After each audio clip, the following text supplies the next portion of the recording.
not only do we have to write essays on my course, we also have to write lab reports, mainly towards the end of every term.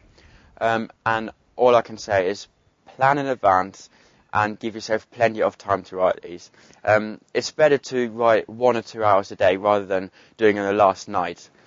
Because what happened to me, luckily my first year where it didn't count, the lecturer was kind enough to say, okay, write your lab report, hand it in, I'll mark it, and then you give it back, and then you can change everything, take on board my feedback and then hand it in again. So I was like, oh, that is brilliant.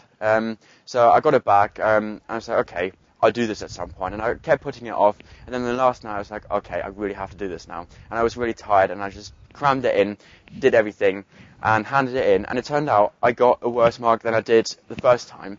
So I went straight up there and complained. I was like, how is this possible? And then the lecturer kindly showed me that I mixed up 2 different essays I wrote.